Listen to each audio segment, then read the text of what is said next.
you can get a big stack of 2-0 wins and be pretty confident that even if you're not right up the top, you'll comfortably make playoffs. I mean, that was effectively, I think LGD's story from last playoffs. They got enough wins, they sort of sat comfortably on their lead. EDG, we thought would do the same thing and then just kept winning for whatever reason, but coaches are getting into place there behind their players, which means Champ Select is up very soon. In fact, we're here right now for our first draft between OMG and QG, and the Thresh is actually the first ban away. Does Morgana make it through picks and bans? Doinby has shown, even if the matchup doesn't even suit it, like we can understand back at MSI, Morgana versus LeBlanc, not happy times for Morgana, but a quite competitive matchup. That was a decent scenario, but yesterday, actually Friday, picking it against Cassiopeia, a very poor matchup for Morgana. But Morgana, the unique thing, throw down that puddle, leave the lane, no aggro taken, pushes the wave very well. You can always be competitive, but you're certainly not looking for any semblance of a solo kill. That was Flandre's reasoning, I think, why he loved the champion so much. Just like,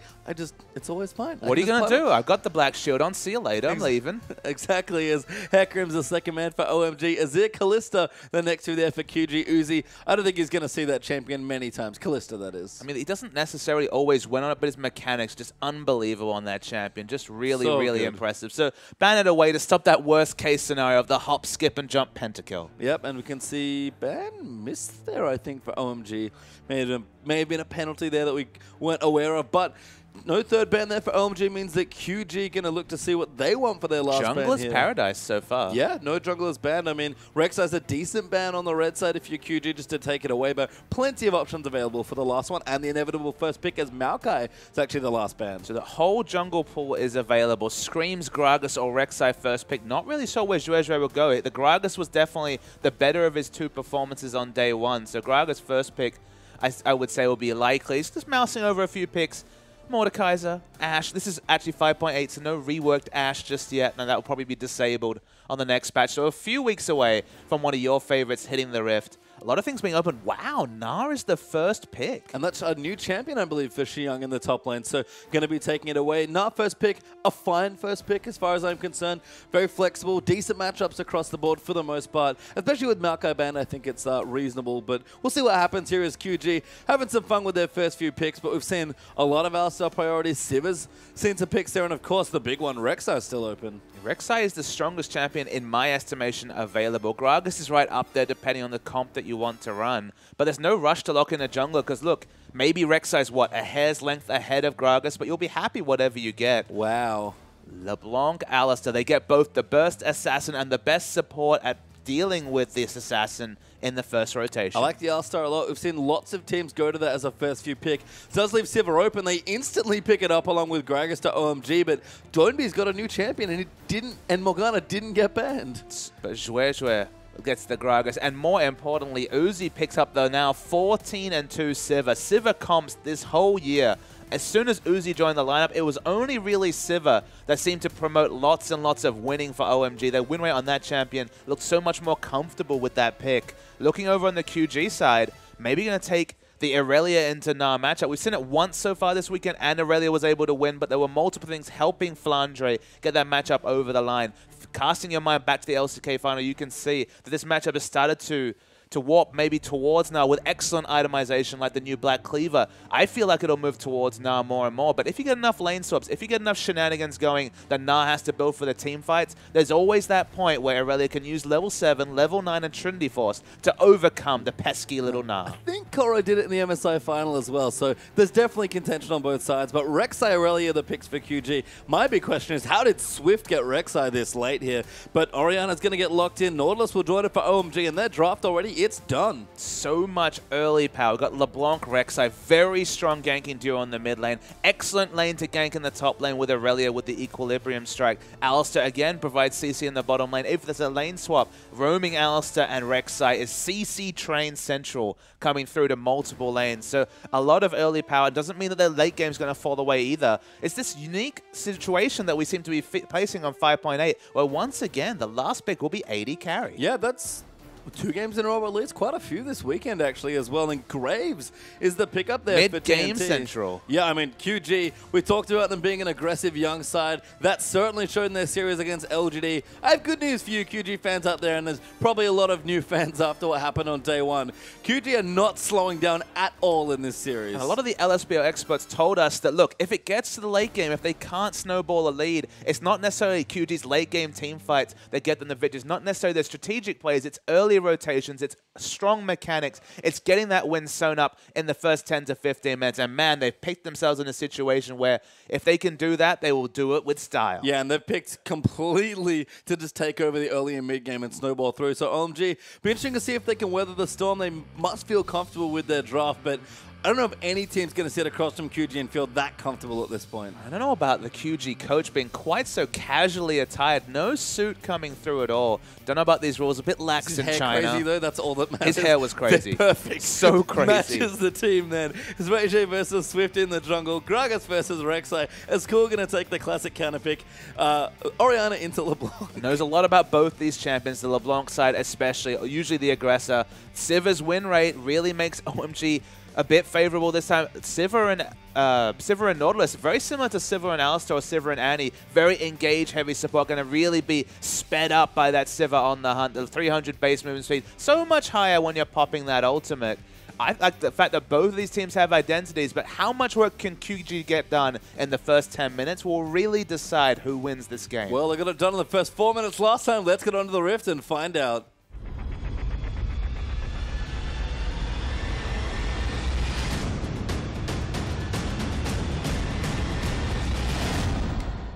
And welcome back for our first game between OMG and QG. It's an old school Chinese powerhouse up against the upstart newcomers, and QG start 2-0, OMG 1-1 unfortunately for them on their first week of the LPL, but Uzi's back with the big winner Siva from this week, and we're going to have a pause just to slow things down ever so slightly. QG, their aggression must be contained somewhat. And QG, they play their own style, they're all about aggression and they pick for it. They definitely know what a game they win looks like, and they don't try and flatter to deceive. They don't try and counterpick. They pick their own comp and they try to win with. That's usually the sign of a strong team. If you're spending your whole time counterpicking or respecting your opponents, you're probably giving them too much credit. Play your own game, and this is an OMG lineup that isn't necessarily to be feared as much as previous lineups. On paper, looked so strong at the start of the 2015 spring split. As far as we know in the 2015 summer split, they've got a lot to really prove. Yeah, they do, and I think we'll have to see both of these teams really step up as the season moves through. Very exciting for QG, of course, and OMG, a team that everybody loves to see win. But I have to say, kind of looking through Cool and Doinby there, QG at least have the hair game locked down, because Cool's hair, you could see that it was like a mop almost. It was a shrubbery. It's just the hair central game. You already called the first team. You backed yourself into a corner and said they were the boy band, and then the real boy band came out with the sick hair. I mean, there was lots of people on Twitter confirming the same thing. When you see that big squad shot of the QG, they all know what they're doing. They do. I mean, you know, cleverly designed marketing strategy there and some pretty cleverly designed strategies as well. So, have been a fun team to watch so far. Can they outmatch the level 2 4-man dive quadra-kill, pentakill that happened in that first game? Because there's a high bar to set in your first game of the LPL. We're going to see some pentakills or more craziness. Maybe they just need to combine both. I want to see the 4-minute pentakill coming through from QG. Look, if they can win against OMG, they will make a name for themselves, both from their play, from their crazy hairstyles, and if you can build a Western fan base with a name like Qiao Gu that's very hard to pronounce, you're doing something right. You are indeed. But Uzi and Amazing will start on the bottom side of the map, going to clear out the Krog. Seems like the Gromp is the order of business for QG there as well. So standard lanes here, and I'm excited to see how TNT and his aggressive Graves does against Uzi, the classically over-aggressive Chinese player. So QG are going for the bigger camp, so they will be sharing the experience. They want Alice to get his level 2, which makes a lot of sense. Picking level 2 at the same time, we're talking about quick draw buckshot, potentially at melee range. With the changes on 5.8, wave clear options for Graves goes down because, of course, his max range Q, basically the bolts out the sides don't do as much damage, but at melee range, as has always been the tuning way, more and more damage. Yeah, I mean, Graves' all-in's pretty scary. We've seen a lot of level 2 all-ins just today already, actually, so Uzi and Amazing will have to control this Graves in the early start of the wave, but Siva's win rate does not lie this weekend. Worth noting that TCT has taken heal in this lane, so they don't have Headbutt Pulverize available. They know this to OMG, so the aggression is very measured from OMG. Might as well go in aggressive because they don't have to worry about that huge mini Malphite ultimate. And Uzi, as always, will force you to fight for every CS that you want. And you can see pressuring aggressively, keeping a CS lead. And Uzi, he doesn't matter if he wins by, 2 or 20 CS here. He just wants to have an advantage over you. Swift is mid lane very, very fast. That is early there. Maybe looks for the flash. No, just forcing the cleanse from Cool, but Swift, if he revisits in that situation again, Cool's dead. I thought he might even look for the flash. Between the cleanse flash would have lived. So probably smart to hold on to the summoner spell. Gragas just went for the much more passive choice of just completing all the camps he had available and didn't take the Scuttle Crab, hasn't even taken his second buff. It would have been unanswered aggression in the mid lane. And speaking of aggression, Swift's not done. No, Swift is never done, let's be realistic. Right now he's going to visit his blue buff, but you have to think he's going to look to gank another lane. It's just very, very present. His pathing is really impressive because his pathing gets him a similar amount of CS to his opponent, but also navigates him towards the mid lane, gets a gank on the route as well. Very, very impressive players. We're going to see the debut of Xiang on this Gnar. Yeah, V actually playing Aurelia as well. Going to get some good trade damage in. In fact, Doinby's roamed up at level 3. Really fancying a kill. Goes in, finds a chance. Can he complete the tether? No ignite. Couldn't get in range. But what an aggressive roam by the mid laner. Super aggressive roam. Crucially, even if he'd ignited, wouldn't have been enough damage. Didn't quite have the burst. Was about an auto attack away, but would have just died to the turret in that particular regard. I like the front footness, though. He knew that Orianna was playing so defensive with cleanse down and with Rek'Sai already showing pressure in the mid lane. Free roam. Gets a summon, doesn't get a summon as well, gets a lot of pressure, and now draws the teleport out of Xiang. And Doinby, really smart play on top of that as well. I think kind of played a mind game there as V just dives back in onto Xiang. Damage going to come through. Nard does have his summoner flash up, but not the teleport after that. And Doinby's actually back to CSing. I think those extra potions paying off there. And V's showing no respect whatsoever to Xiang's Gnar by maxing W first, not even putting a second point into Equilibrium Strike. Usually with all the CC and the amount of space you can open as Gnar, you'd expect an Equilibrium Strike for just any sort of equalizing traits to the Aurelia, but he's looking for kill pressure. Yeah, Uzi, though, continuing to farm nicely, and Swift's back here. Cool's going to get nailed by another tether. Swift comes in, finds the knock up there, and Cool's forced to flash. This has just been repeat city, and the jungle pressure between Zhuezhue and Swift has been night and day. Zhuezhue always on the back foot, where Swift, as we expected in this matchup, always trying to make things happen. And Swift still ahead in CS as well there, so like you mentioned, still pathing intelligently, taking his ganking windows very well, despite how narrow they may be. And the bottom lane's fine, but that's the only lane that doesn't feel under immediate threat right now. And the important thing to conclude for the viewers is there's no excuses for Zhuezhue. He's on a ganking jungler also in Gragas. Both these junglers have the options of being flexible and either farming or ganking, but he's just finding time to gank and farm at the same time in a very even pressure matchup. Swift's actually counter-jungling now as well, so deduced correctly that Zhuezhue is on this side of the map, so goes around, just takes away, I believe, the Grump and now the Wolf Camp as well. So just with the Hunter's Machete, this Rek'Sai's done so much work, and Cool might be in trouble once again. I think he knows what's coming. Does get the knock-up, chains will land, ignite down, and Cool is finally dead. First blood to Doinby. And that is the culmination of 6 minutes of jungle excellence and pathing from Swift. Doinby deserves a lot of respect as well for finding time to go top, but QG, a 6 minutes of masterclass from both the jungler and the mid laner. And I believe both the Korean players of the side there, the mid laner and jungler, correct, much like Qiao and Rookie, showing a lot of synergy early on. I mean, impressing me even more than Qiao and Rookie, to be honest, which is a big thing to say given that they took the KD rolls to Arrows to the OGN finals and an OGN title in 2014. Qiao and Rookie had a lot more practice and a lot more showings in the LPL, but just from the limited tape, Swift and Doinby deserve to be in the conversation. Looking good so far. Here is V, also with a bit of extra pressure. Has got a Phage already in this matchup. 10 CS up as well. Xiang, the new top laner here, used to be a mid laner, played support for OMG as a sub last split. Maybe going to struggle here in a matchup because V is just pressuring so hard. And look, he's picked a counter matchup that, again, we've said has gone kind of both ways. But it's against a player who's new to the role, so he's just confident, I'm just going to dominate you. That's why he's gone Phage. He's happily put multiple points into his W. He just doesn't think that Xiang will have the mechanics, which is a kind of a dangerous precedent, because if one thing Xiang had in his Syndra or Morgana days was mechanics, the all-in comes through and Xiang can't do anything. That actually might be a kill. Xiang does have his flash, but doesn't need to use it. But the pressure's relentless here from the Aurelia. Crystal and Flask Charge going to charge up a bit more of that mana, and Joy not even level 6 yet. Swift is level 7. And he still has flash. He does indeed. Going to keep going in. Find Joy. This actually might just be a kill. Gragas can't do anything at this stage. Does get the slowdown. Prey Seeker not going to land, but that blue buff's gone. That's a crazy, crazy move from Swift. He went in with no vision whatsoever. He knew he'd either find a buff or find an underlevel opponent, but 2 levels? Crazy. I mean, both his laners in top and mid are ahead as well, so Swift, it looks crazy, but he just felt so safe. They picked the matchups, though, Pastry Time. Nah should be winning the top lane, but this is probably just more of a skill differential, at least in top lane, between V and Xiang. Doinby's got the more aggressive side of the matchup in mid lane, and they've spent so much time relentlessly ganking, blowing first. Cleanse, then flash. Now Cleanse is back up, but the death has already come through. So both lanes winning, both lanes reacting with CC. It's a jungler's paradise, but it's only for Swift. Look, Swift deserves so much credit here because that invade works so wonderfully when you've got 2 lanes ahead already. Sure, V got ahead because he just played well in a matchup that's fairly skill intensive, especially in early levels. Cool's been conditioned to sit in this spot in lane. He is never leaving now to stop you if you enter the jungle. So Swift spent 6 minutes basically conditioning Cool to do what he wants, and now he's got complete free reign in the top side. And that's both the matchup and just the play from Swift. So yes, it's absolutely a 1-2 punch that has caused Cool to just be a complete non-factor in the mid lane. It's reminiscent of, say, a Syndra versus Orianna matchup where you might feel like you're going to be assassinated on rotation. He can't even rotate halfway down the lane to pick up CS.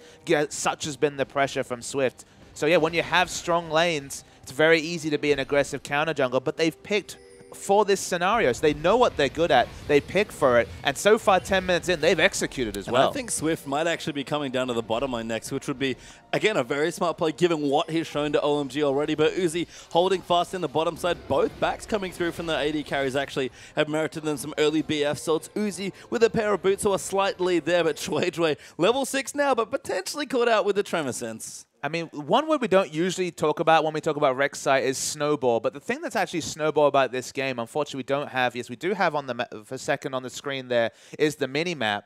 He actually has tunnels in both the enemy blue side jungle, his own red, and his own blue side jungle. He's level 8 at this point, I believe, as well. All this is aggressive pathing, and obviously using the tunnel off cooldown every time means that his ability to globally react is huge. But man, that collateral damage was massive. TCT, though, gonna go down there. Amazing gets the next kill. TNT, great flash to dodge it, but a massive team fight means that OMG starting to take over. Swift's gonna fall as well to Uzi, and that's 4 kills to 0 as V. He's stuck in the top lane with his teleport. Yeah, the 5-man roam down bottom. Unfortunately, missed the starting action of that, but it's been massive for OMG. Undoes a lot of QG's work in the first 10 minutes. We were talking about flawless execution. Something obviously went awry as a huge amount of advantages, and suddenly a 2-0-2 Uzi emerges at 10 minutes. Yeah, Doinby, I believe, caught in transition. In fact, we're going to see it again. So we're going to see the replay coming through. Amazing is just engaged on 1v3, but it's 5 members have committed here, and as far as I know, Aurelia doesn't have teleport. We can't tell for sure. The first kill is picked up. You might think they'd stop going in, but Xiang is building up his Naba at this point. He's getting it higher and higher. Still doesn't have it, but they're so tanky, and they have 3 members who can tank tower that even after the burst, they continue to engage, and this is where we caught up to the action. As long as they tank the turret smartly, which is never a guarantee, but QG managed it 2 days ago. OMG doing their best QG impression, nets them 4 kills. Very nice dive there and gets them straight back into the lead. Actually, Xiang, though, going to find Doinby. That's not who you wanted. Aurelia going to follow through. Needs to time this over for the hop, but Xiang, too much damage. Good distortion, though, gives Doinby the kill. Just good spacing and use of the skills. Doinby was just waiting to see if he tried to bounce over the wall. Happily picked up the kill. OMG going to try to answer with Dragon.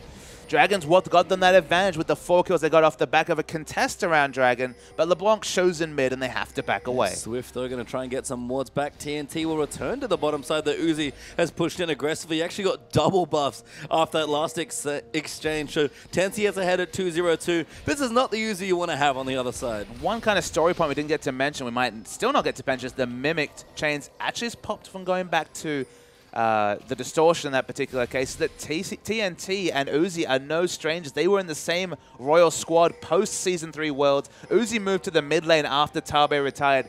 TNT was one of the AD carries they tried out, I believe, mostly in off-season tournaments to replace Uzi, so they at least know themselves personally. They've played together on the same team. And it's just another little story to add to what's already been an explosive 12 minutes of action. It has 6 kills already in the first bit, and QG have not disappointed us with action, but neither of OMG is Choi going to come back in as well. Duombi actually could be in a bit of trouble. Great shockwave there from Cool. We'll line it up with a teleport this time for V.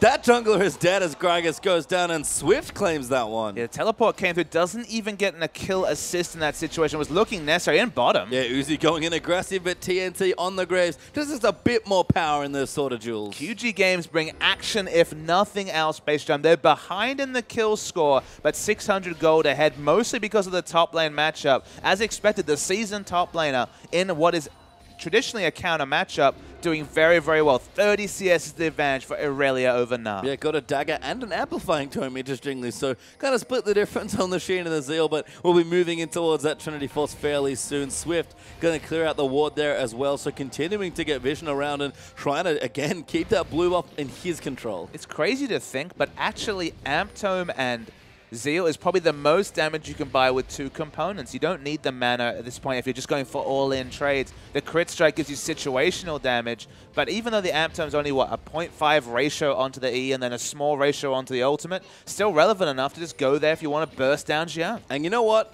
V definitely wants to burst down Qiao from what we've seen. Level 10 already, maxed out the Hit 10 style, continuing to bully Nah there in the top side of the map with 20 plus CS already in the lead. No teleport, but he's going to go back because he's got some gold to spend. Speaking of gold, Siva with that extra gold from the big kills, 2 parts of the Infinity Edge, but the cheeky Avarice Blade ahead in CS and with an Avarice Blade. We're talking about 10% more efficiency for at least those smaller creep kills with the +2 gold on hit. That's going to help Siva try and open up this lead, and with the Infinity Edge completed at 14 minutes, easily going to do that is Uzi. He's got the Infinity Edge now as well, actually, so just finished it. But I have to tell you, Papa, I think there's a sale. Wow, TNT actually ults the wave there to clear it out instantly. Cute stuff there, but there's a sale on Avarice Blade, I think, for Siva players in the LPL this week, because everyone is buying it. What I want to see is OMG rotate over to the Dragon. When you see the Graves walk up and ult the wave, you know that he is exiting lane, and he will not have that collateral damage available for the next Dragon fight. You 100% know that he's backed. You know that he doesn't have the critical ultimate that's so much of his power in the early game. It would be a mistake not to start the Dragon, but OMG, they're on for. They do. They start the Dragon in full vision of QG as well. Never mind. Ward gets cleared away there thanks to the Raptor buff there from Choi, and that Dragon goes down. That's the first of the game, and it does go to OMG. And just victories snowball in ways that you don't always see on the gold or on the kills and deaths pastry time. Just because of that extra gold was able to push out a wave back in a favorable spot, force TNT to go for a back using ultimate to just hope to push in the wave to ensure that no freeze happened. And okay, he stopped the freeze, but he gave up a Dragon. Yeah, so that's all from the 202 and the extra golden items that Siva could pick up. Smart stuff there, and Siva continues to do some winning here, at least in the early stages of this game. Xiang, big chunk of damage there with V now having that Sheen, and I don't know if Nah's really happy in this lane anymore. Giant's Belt, double cloth armor, not too bad as far as mitigation goes, but Irelia just taking over this matchup now as Uzi pops the ulti, wants to kill Ricochet, not enough. Ignite is enough to get the kill, and Amazing claims it. That's just a burst trade onto the Alsa. Didn't even have to use the depth charge in that situation and still pick up the kill. Maybe just too slow on the trigger finger when it comes to the unbreakable will. Swift continues his journey, though. Yeah, actually does get the Grump. Oh, that was close there. Xiang with a nice boomerang. Hops to safety there as well, but the bottom tower's down, and like the last season here, OMG's bottom lane starting to get ahead early. It's a familiar story. Top side of the map on the enemy team, bottom side of the map on OMG's side of things. That's always seems to have trended over to what has been the advantages for this team. They've subbed out going for this untested Xiang. Doesn't really seem to be working out, although at this point he's building for team fights. They're really going to have to win those team fights. They've got a very strong Siva to try and build a victory out of, but specifically the jungler and the top laner are far stronger than their opponents. Yeah, Nah being behind means that Siva ulti is going to send a very underfarmed and underleveled Nah into the fight, which is probably not how you want to start things off. Cool can make it work, but he needs a bit more damage. Got the Chalice, but needs a big, second item like a Rabadon's. A Swift coming in there onto Xiang, wants to get the Umbora in a perfect spot to do so as V going to dive back in as well. And Xiang, I don't think he's going to get so lucky. He actually does get out of the way, but Swift, another wonderful gank. You're not confident enough to go for the full-on turret dive. Even with the Trinity Force being completed, didn't feel like they had quite the burst damage to do to go under full tank Nah under turret. Still not one items. The Uzi fans have some cause for optimism. Uzi himself has done very well in this early game. The gold's all tied up. the pressure's been arrested a lot of the ways for OMG, just not so much on the top side of the map. No, it's, as you said, bottom half winning for OMG and top side not so much. Cool, again, is kind of the bridge that needs to lift up OMG from his position, and he's played just fine. He's actually a bit behind in CS after all the pressure that Swift applied to him, and Doinby's kind of had free reign of this lane so far, but Orianna will get stronger, and OMG, maybe that second dragon, that's where they want to fight, because Uzi especially, like you've said, he's so strong. He's been involved in every kill at 2-0-3. So Doinby actually changed around the item because he wants to get an upgraded yellow trinket. They have double upgraded yellow trinkets. This should be a hugely overwarded map. It frees Swift to not have to pick up a Sightstone to go along with Cinderhulk. He's actually gone for a super early locket. That's a very fast snowball locket for the jungle compared to, as you can see, his opposite number with just a Cinderhulk and a Sightstone.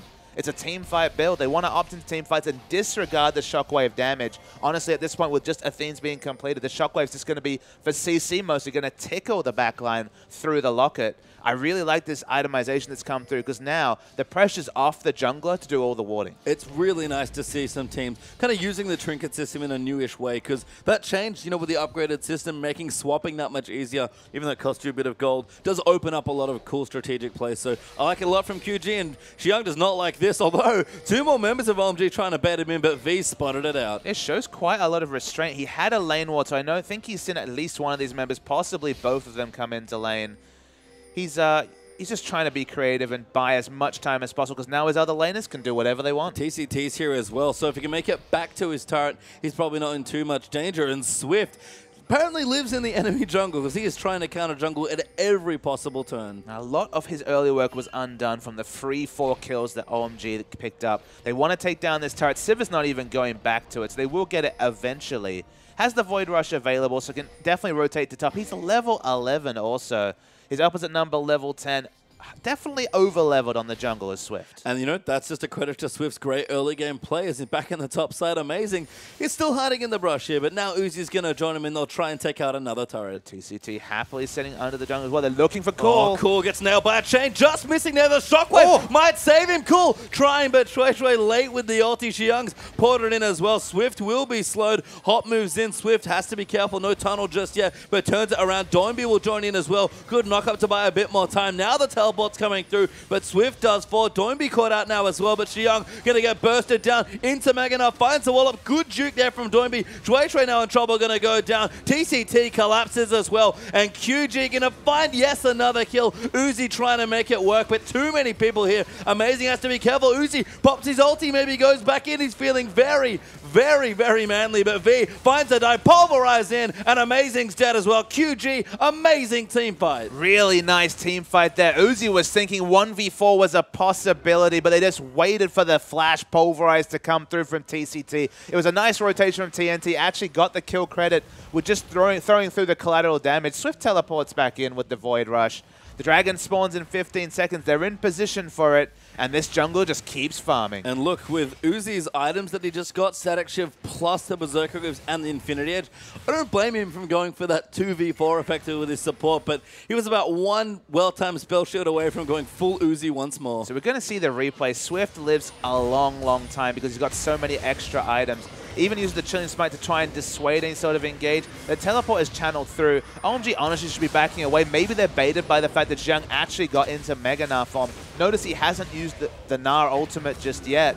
Ends up getting burst down. Finally, Gnar's just for damage at the end and falls. We don't get to see the rest of the fight as it looks like Dragon is going to really start to be contested. Yeah, it's back alive here, and TCT's ready to charge in with his Moby Boots Sivir on the other team, so they're not going to be able to use that one, but QG just going to start at the Baron straight in OMG's face. Well, they just put down 200 gold's worth of pink wards just to try and guarantee this particular Dragon. They pull it out very well. The Boomerang Blade will be able to hit it, so the Speculative Seal, we've seen stranger things earlier today. To slow Dragon, they want to make sure they don't let it re-aggro. Yeah, releasing it there as well, so very smart stuff. We'll take it away, and that's the first for QG, so equalizing that objective up 2-1 in turrets there as well, and have about 4,000 gold ahead. So OMG, still plenty of wiggle room here, but Doinby going in, gets Shockwave as a result, body slamming there as well. Xiang coming in, massive Gnar back, but his dust just now dies as Gragas gets the kill. TCT gets evaporated by Uzi, and they are diving well and truly under this turret. Swift, the next target, may may just live here because he's so tanky good. Lock it there as well at the end. Uzi throws out the boomerang, doesn't quite get it, and TNT might just have to ult the wave again. Doimi made the unforced error. TNT, though. That's too deep there. Hook lands as well. Amazing. Very strong skill shot play there to clean up the AD carry, and that tower's dead as well. A big misstep for the newcomers. Just too cute was the play from first Doimbi, and then at the end TNT. They did not need to put themselves in position to die. Just let the outer turret go down. You would not have lost a second, but the second will be the result. That's a big win for OMG, who have been struggling in the objective game this game. Yeah, equalizes the gold pretty much there as well. Only 300 now between the two teams. Finally cracked the mid turret's important as well, and Uzi once again 4-1-3 on this Sivir, leading the charge, and we keep talking about it. Sivir's win rate looks to be only going up from here. The rookie mistakes, they weren't apparent in the series against LGD, but they're finally starting to come through here. If anything, over-aggression seems to be the big issue, or the big teething problem that QG might have coming into the LPL. On the one hand, it serves them well. Aggression can get yourselves into situations where you can win games that otherwise might have snowballed away. But over-aggression is what cost them a couple of turrets, and probably was the large stimulus for that turret dive that got OMG the first 4 kills on the board. And now QG have to really start worrying about the items from OMG. Aegis done there for Gragas. Randy and Zoman completed there for Xiang's Nah. The Rabadons is now done for Cool, and Uzi's only getting stronger. Even Nautilus building a right to score is not too far off that pickup as well. So QG's items aren't bad by any stretch, but that big team fight potential that OMG were looking for, they're now unable to actually look for those fights now. Yeah, we have to come back to the comps when we talk about their items. While their items are slightly ahead, it doesn't really matter much when the scaling is only going to get better and better for OMG towards the end of this game. So the only thing you can really hope for from QG is just say, okay, we're competitive at this point. We're slightly ahead in gold. It's mostly a wash in that particular situation. We just need to refocus. We can't afford to lose any fights from this point forward. There's always a tipping point. Usually it's going to be maybe the Sorcerer's Shoes into Void Star for Orianna, just so she starts doing relevant burst damage to what is a mostly squishy lineup coming through from QG, especially to magic damage outside of the locket that's been picked up by Swift. QG have picked a mid-game lineup. It's the mid-game now. They certainly haven't got themselves the lead they might have thought they had when they just relentlessly pursued into the mid lane to knock down Cool and really take him out of this game.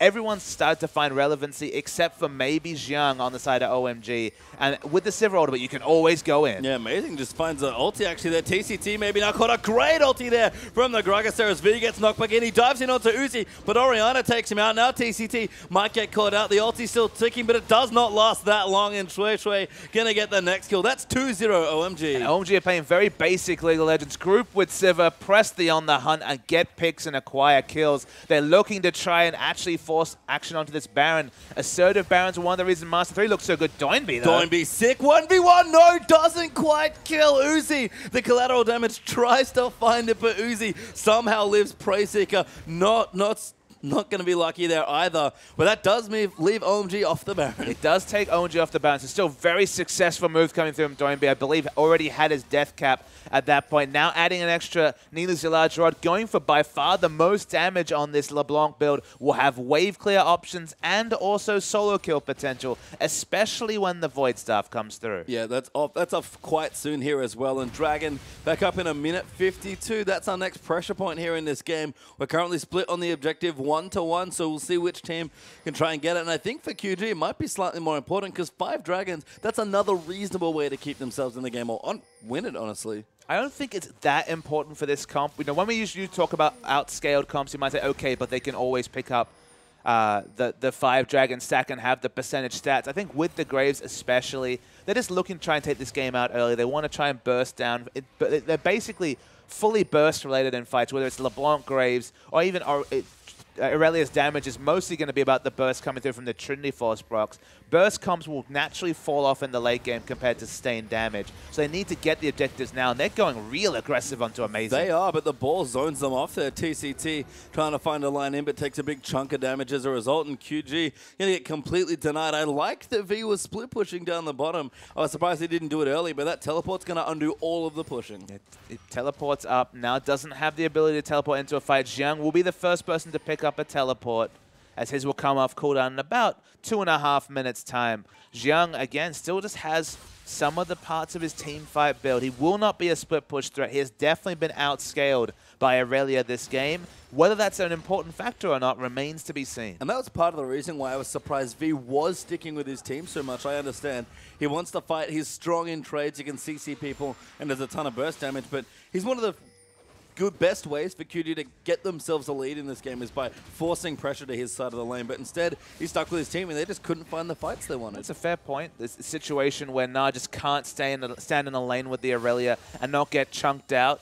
Maybe when teleports are equalized, that's another strategy that QG can return to, but they haven't employed it to the fullest. Perhaps it's just the fact that Xiang was priced into grouping with his team because he just didn't have the teleport. Yeah, I mean, definitely needed to stay true to his team, and it's been helpful so far as Dragon is back available. QG are the ones that find themselves with the Speed Shrine, and both teams going to look to fight for this Dragon. I mean, if QG want to fight, they can try and bring it to OMG, but I think OMG are the ones that really want to fight. Yeah, both of them are looking for fights, but kind of for different reasons. OMG want to get in the objective game. QG just want kills. Yeah, Gragas, though, kind of shaking off that damage there. I guess the last chain didn't land there to proc the Mimic Sigil, but Trey not taking too much damage right now on the Gragas. I got worse news. That was actually just the Command Protect, I believe, coming through from Cool, just negating the Mimic. I mean, Rabadon's, that's part of the reason it's so good on Orianna. You get a lot from that flat AP. Swift might try a steal, doesn't look for it though. Instead wants a flank there, finds Uzi potentially, but just a prey seeker. They're getting a bit of vision. Uzi now realizes that Swift might be a little too close to his team, but OMG, they back away slowly. They pick up the objective under the noses of Swift and QG and don't even have to worry about a fight afterwards. And as you mentioned, maybe just happy to fight with the Last Whisper and even a Negatron cloak completed from Uzi. Probably going to be the QSS you'd have to think, but even has the backup after the biggest amount of damage with those triumvirate items of a bit of extra magic resist to deal with LeBlanc's burst. And between the Orianna shield, that Negatron cloak and the spell shield, not a lot of kill pressure onto Uzi coming out of Doinby. Yeah, we can see the other reason that Cool's shields are so strong right now. He's actually skipped boots too and gone for a second need to see that draw after Death Cap. So a good prey seeker there from Swift will spot out OMG's little brush gank, but Cool is so good at protecting these carries. There's plenty of mobility, good disengage options, decent engage options there as well. OMG's team comp really coming up now. And Xiang's about to have his teleport up as both the top and bottom lane minion waves were pushing for OMG. So they've once again culled them very well and find themselves in great spots. Irelia might want to go down bottom to attend that wave, but doesn't have teleport for a good 2 minutes at this point, so really has to be careful with her position. Does indeed, and TNT actually sort of out in the open here, going to clear out a couple of waves, doing decently on the item front, but not quite up to the Last Whisper just yet. And Uzi, it's not a QSS that he wanted to turn that Null Magic Mantle into. It's actually a Spectre's Cowl, and there's a Bilgewater Cutlass. It's a lot of power, and just a lot of gold he was holding on. That's, I believe, 700 gold to finish the Spectre's Cowl, and then a 1,400 gold purchase of the Bilgewater. He's just buying power where he wanted to. The Spectre's Cowl will make him that much more durable. Banshee Veil and Spell Shield means that LeBlanc no dice when it comes to assassinating the Sivir. The only option they really have is Aurelia getting on top of the Sivir and just burning her down with damage. And even then, the health coming through from Banshee Veil will be very useful in that scenario as well. The split push is on. Aurelia doesn't have teleport for another minute. So there's lots of options, and that's why OMG, with the threat of teleport, can get all the wars they want around Baron. There's just no way QG can test because it'll be outnumbered. Yeah, Xiang's actually going in here. They're going to start the Baron off potentially. Ward's going to get cleared away. They know V's trapped down the bottom. Cool's actually in base. Doinby doing good damage, and OMG, that's a misstep there. Take way too much damage from the Baron and waste the TP. They didn't have Cool in position. I can understand why they wanted to try this scenario. There was the smart rotation coming through. Xiang's caught, takes a burst, and it's half his health. Yeah, good damage though, but Cool does come in with a Command Protect to keep him safe. Did finish his Zhonya's, which is why Cool was back in base, but OMG gonna have to play these fights a bit more carefully. I mean, the Zhonya's could be an important factor. You never really know because the ball position, how it interacts with Zhonya's. Then you have another second for that Cool cast time of the Shockwave. So Shockwave always going to be the most notable factor of a team fight involving Orianna. The builds are coming through thick and fast. Graves hasn't shopped and purchased in quite a long time. He will at minimum have a Last Whisper if that's what he wants to purchase when he backs. Well, TNT has hit the recall button. Going to head back to base, and there's his Last Whisper. Does sell the potion, gets a couple wards, so apparently nothing else apart from that.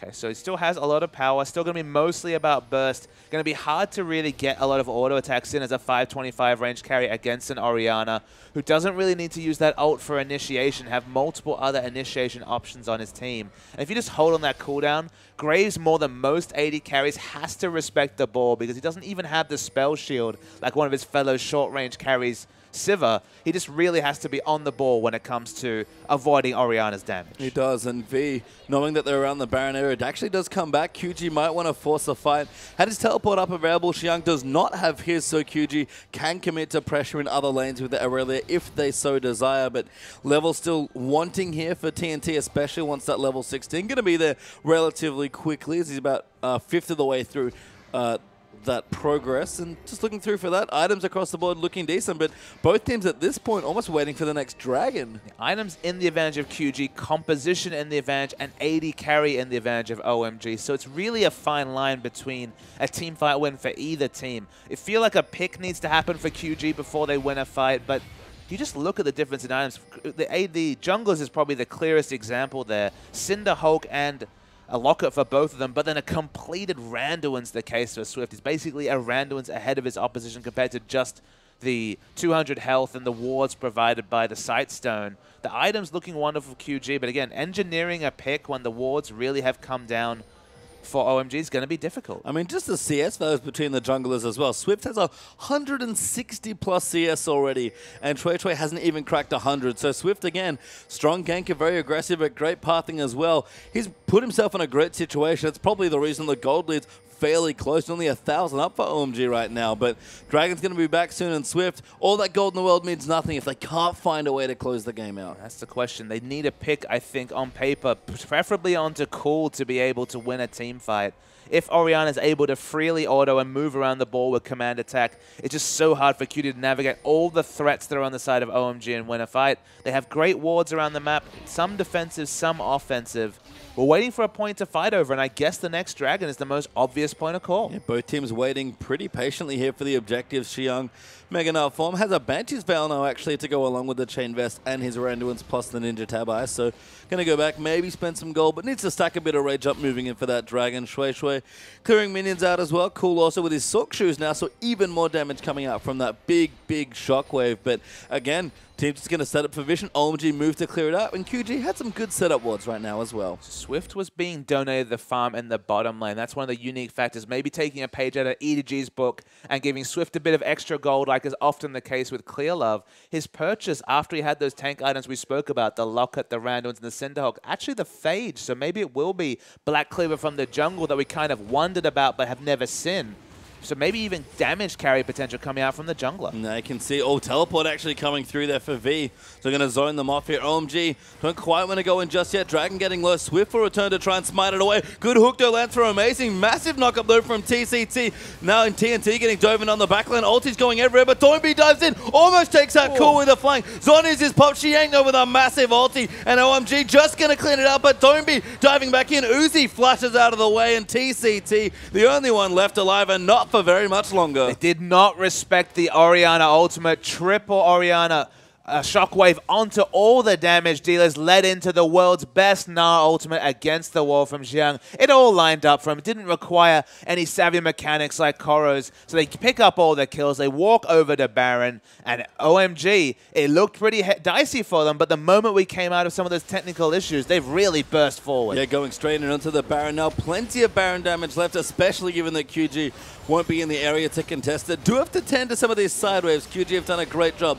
pressuring those, but Baron's going to go down. They'll go back, spend their gold, prune those waves, and look to push. Just a lovely wombo engage. It felt like QG had options to deal with it. TNT, for example, dying with his flash available. Actually was just on the corner, just on the tip of the shockwave radius. He might have thought he was safe. He certainly was not. Swift Void rushes back into the Dragon Pit. Might be able to take down this objective. It'll only be 2-2, but at least it delays a possible 5th dragon further into the game. I mean, equalizing dragon is fine. I think QG are right to take it, especially if they gifted it like this. Don't want to die, though, and teleports are coming in. TNT, an obvious target. Xiang going to run in. Banshees comes through. Sivir ultimate pop. Shui looking again. Finds a mini-stun into the wall for V now. They'll slow him down, and Gragas so sticky when it comes to CC, even with the Aurelia passive there. Good stun coming in. Good wallop, though, from Xiang. So many stuns. The shockwave to secure the kill. They do get it, but Uzi off to the side. He's in trouble, and it's amazing, actually. He gets picked off by Doinby. Now OMG going to keep moving through. Doinby a bit out of position, but he's trying to find assassinations. OMG frontline do not take damage anymore, page time, between the Gnar and the Gragas. You can see just swigging that cast, taking no damage. The fight continues. Oh, good pulverize there for TCT, but Uzi far too tanky and too much peel. TNT going back in. Uzi, great spell shield there coming in. TNT's going to go down, and Dornby finds no way back in. It's one of the reasons we no longer see Graves in the metagame. Just doesn't do damage to these frontliners. Dornby's doing decent chip damage to the Gragas with 3 items and then bonus stats, but it's not enough. Yeah, I mean, Dornby's still getting chased, probably able to get away. Distortion, fairly low cooldown at this stage, so OMG over-chasing a little bit here for this last kill, but Dornby still getting chased, just buying time and using the cooldowns wonderfully. Yeah, he's just trying to distract. That's his main job at the moment, is to look tasty to Zhuezhue and friends, to try and stop any more pushing to come through from OMG. Even Aurelia is going to be in position to stop Xiang from taking an unanswered inner turret. So in terms of objectives, not that many claimed by OMG. And that was the issue with all the sideways being controlled nicely by QG, is that OMG win a fight wonderfully, but Dragon's kind of already down, can't take that one away, and all of a sudden they look to push and there's just no ways for them to prep. The big problem though, Time, is that we talked about ways for QG to get back in this game. Short of a pick, you could see TNT 3 autos onto a Gragas with the Orianna ball, the Orianna shield on top of him, could not even break the shield. And this is with Last Whisper, Infinity Edge, and a Phantom Dancer. Graves is not going to do relevant damage, is so prone to being caught in the radius of Shockwave. In terms of AD carries, Sivir versus Graves, you might in the past have thought these are both very early game focused carries, but in this meta where there's so many tanks, Sivir can get into the front line, lose all her abilities for damage, doesn't lose any damage, isn't zoned away, has to respect Assassins most of the time, but now is so tanky and has so many defensive options and a Banshee Veil to get through that. If you don't have to respect Assassins, Sivir does a lot of damage. She does, and we've noted this when Sivir gets a fight with her tanks. That's the way you've described it, and that's exactly what happens. Uzi never wanted to shy away from melee combat on his AD carry either. I mean, it doesn't feel like an Uzi champion when you first think about it, but watching him play it and how they play with it as a team, it just suits him so well. It just suits OMG, like you mentioned. It's been by far their most winning combinations. Not always just the Sivir Hecarim, which I believe they piloted back in week 4 of the LPL, but these combinations they look so strong on, and QG just don't have the damage to dissuade them. Uzi's tanking a turret right now. He's so confident with the Mikhails there ready as well for amazing and all the peel and just how strong his front line is. QG loses a turret. That's the 5th now for OMG versus only 3 for QG, and the push is not stopping. I don't know if it makes Uzi happy or sad that they only win with Sivir, the more teamfighter utility champion on the player, known for his hypercarry performances. But I think this game confirms anything. Look, we already knew that Sivir's pretty damn good, but OMG with Sivir look a completely different team. Even with a new lineup, the same Uzi Sivir brings out the best in them. So if we don't start seeing Sivir bans against at least OMG, I think it's just honestly a mistake. I think so too, and a big minion stack in the top wave going to be tended to by Nara, actually. Xiang will pick that up. That is, yes, a giant stack of minions there. Double cannons, they're going to shoot that down, but Xiang should make it in time to cut it off. Is going to be the Black Cleaver coming through from Swift. A luxury Black Cleaver, but he's probably going to need to do the damage that TNT will not be doing. Maybe he'll be able to make up for TNT's lack of damage, and hell, the 30% armor shred. You already have a lot of innate attack speed when you Q as Rek'Sai, so maybe she can do the 30% armor shred to try and amplify some of the Graves damage that just wasn't really affecting the front line of OMG whatsoever. No, and cool, clearing up waves in the bottom side. Void Staff added now as well, so massive damage with the double need to see larger items. Might even look for a Ludens as the last item just for extra flat ability power and a bit more wave clear. Xiang now nice and tanky with a Thornmail Warmogs to add into the Banshees and Randuins. OMG, about 8,000 gold ahead, but it feels like quite a bit more at this point. It does. There's no objective for them to fight over, so that gives Swift another minute or so to try and finish this Black Cleaver that he's been working towards. You can tell from the Phage and Kindle Gem in his build. There's theoretically other ways for him to go, but given the order that he's built these items, it's most likely going to be the Black Cleaver to try and augment TNT's damage, and I guess to some degree V's damage as well. And Swift probably does have to carry here at this point. You mentioned they sort of need a secondary threat. I think Swift's a decent candidate. He's got 4,000 health built up already. Going to get a bit more of that when he finishes the Black Cleaver, I believe. Goes back now, probably has enough for it. He's a split-push menace as well. QG have to get creative to find ways to win this game. So purchases the Black Cleaver. Now he's going to rush back to top lane, can they win a team fight, and what does it look like? To me, it's a pick or nothing for QG, because this 5-man team from OMG is so strong. Well, we're going to have a 5-man potentially. OMG again, Uzi just tanking the turrets, but chunks them out so hard, even as the Fura enchant in his boots now as well. And with the Banshees plus Spell Shield and the Orianna shields, he's so safe in the front lines. The poke is just tickling Orianna, only able to use the Q, so the Sigil of Malice is probably not going to do too much damage to an Orianna that has had the Athenes. It just has so many shielding options in the back line. Very nice minion wave push by QG in the bottom lane. You can see blue pings onto it, so one person's already backing away. Maybe this will be enough to alleviate pressure. I just wonder, what are they building towards? What is QG's hope to get back into this game? We say the word pick, but unless they can really maybe just sell all their yellow trinkets for red trinkets and upgrade them and just deny every piece of vision, bait out the clairvoyance option that Siva's picked up and then go for a kill, maybe they can get the pick that way. But in any other way, in the late game, why walk into an unwatered brush if you're OMG? Well, Swift has set up a good situation. They're ignoring the minion wave in the bottom side, and Baron has just spawned back up. So maybe the answer is desperation. Baron Uzi's at Dragon, by the way, but QG, without that knowledge, do not pull the trigger. If he was spotted out, this would be a different game. But with no vision on that side of the map, only a couple of tunnels for the potential split push, Uzi gets an absolutely free, critical third dragon for OMG. I mean, if Uzi wasn't moving forward fast enough here in these team fights with the ulti and the passive, that dragon's going to help out a bit more. And again, it's not a classic Uzi champion, but short range, best one moving forward with the tanks, or can outplay people with Spell Shield. It doesn't seem like it at first glance, but Siva really is an Uzi champion, has certainly become one. Looking aggressive. Yeah, Swift could be in trouble. Xiang going to dive in. Shui. Good ultimate. They're going to find onto Swift, but he might just be able to get out of it slow. And the knockup coming in as well. Great hook there from Amazing and Swift. That will seal his fate there. Uzi even popped his ulti just to make sure they got the kill. And now Doinby actually could be the next one in, but cool. Going to zone them out with the ball, and OMG will stop Baron. Doinby has the right idea. Feels like if he can burst out the jungler Zhuezhue, then he'll be able to stop the Baron pressure. Except this jungler is super, super tanky. Even has Orianna shields to ride upon. 6,000 health. Doinby is the only option here. He has to try and steal it. Goes in. No, Gragas does get it. Ulti onto TNT. Shockwave looking for it. Cool flashes over. Everyone's over the wall there as well. Hooks landing in. Gragas somehow gets a double kill. Xiang now going to chase in onto V. Try and chase down the Aurelia. Bit of a futile thing potentially. Mega Knight is there. Oh, no, did miss there. So Xiang not quite ready, but they'll just push down the mid lane. Yeah, not getting valuable practices, Xiang. It hasn't been about Xiang whatsoever this game, but he will still be on the winning team. QG did a lot of things right, but honestly, their own aggression has outdone them in this particular situation. Specifically, Doinby in the mid lane, using both his Mimic and his Distortion, just liberally for no reason whatsoever, disregarding the multiple members from OMG. Disregard OMG at your own peril. Yeah, and OMG looking stronger now. TNT eats a Gragas ulti.